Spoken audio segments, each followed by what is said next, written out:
Hi, if you're a lover of all things spooky and eerie, then Untold True Crime Horror is the perfect storytelling podcast for a spine-tingling experience.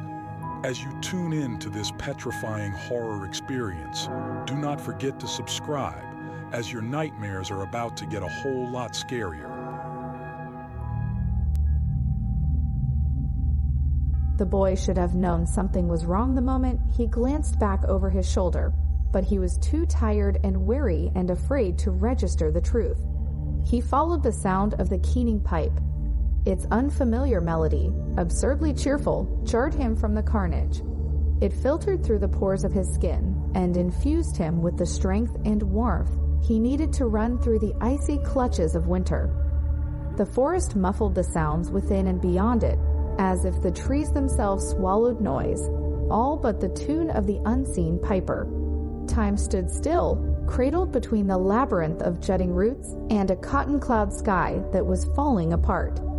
Tufts of snow floated down through naked branches as if massive pillowcases had exploded during a massive pillow fight between massive gods who did not care that far below them the falling snow sizzled against flames that devoured a village. Run, his mother had rasped, pushing him through the back door of their home, the door that led to the chickens and pigs, and he'd run until he'd fallen, slipping in the snow and in the refuse of the squealing animals, his vision fractured by his tears.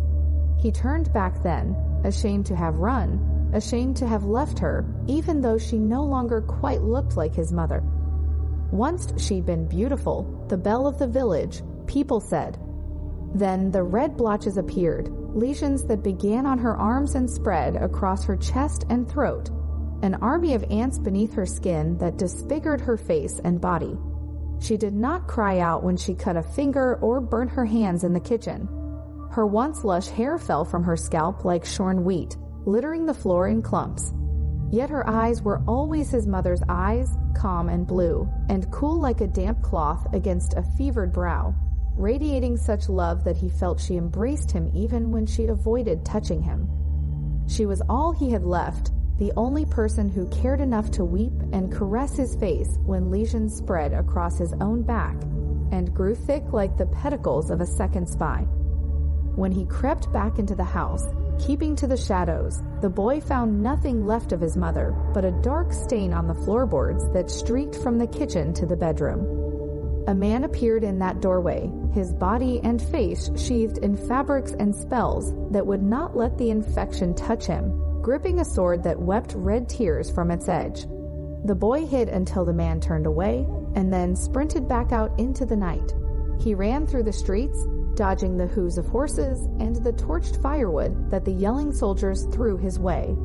He fell only once when something sharp hit his head. It seemed he opened his eyes mere seconds later. Snow filled his nostrils until he raised his head. Once he did, the scent of smoke engulfed him. The crackle of the fires was nearly drowned by screams that would not end. He scrambled to his feet, the snow beneath him stained crimson as if with wine, and stumbled away from the slaughter and toward the trees. And so now he ran, torn by despair and fear, amazed that his matchstick legs could outrun the sinewy limbs of the armored horses and the fiery wrath of their riders' flamethrowers. He wished he could have found, could have lifted, the axe that had been his father's, with its handle longer than his arm, and swung it into the chest of anyone who dared approach his mother. He wished he had not left her when she pushed him out of their home. He wished he had not seen her blood upon the floor. He wished someone would have come to their village to cure instead of to eradicate. The forest echoed with the shrieks of women who fought and bled as gloved soldiers dragged them through the streets and pushed them into burning homes of men as their hands, along with the pitchforks or knives they held in them, were severed by swords whetted on the bones of prior villagers, of children who collapsed when those who chased them flung torches at their backs.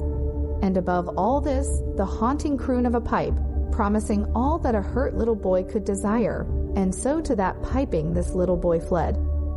The more he ran, the stronger he felt. When he could no longer hear the screams and the flames, the boy realized what the song said, even though there were no words. It spoke of melted snows and rays of sun that embraced all whom they touched like warm knit sweaters. It spoke of a father who opened his eyes as color filled his cheeks and laughter spilled from his mouth. It spoke of a mother whose skin was smooth and soft and smelled of vanilla and kneaded bread. It spoke of brothers and sisters who danced and teased and loved and lived, who picked him up when he scarred his knees and told him stories when he could not sleep. It spoke of a world where bad things couldn't come, where he could be free to grow old and weathered and well-loved like the most kindly of grandfathers. The boy ran faster, fast enough that it felt like he flew, anxious to get to the world the song spoke of. He even began to catch glimpses of the piper through the trees. Though he scampered and danced as he played his pipe, he appeared sometimes before, sometimes behind, and sometimes beside the boy. He wore a black hooded cloak that hid his face. Beneath it his clothes were pied, a patchwork of vibrant color impossible to miss whenever the wind whipped back the cloak. His pipe and fingers were white of bone, and just like the boy, he left no footprints in the snow.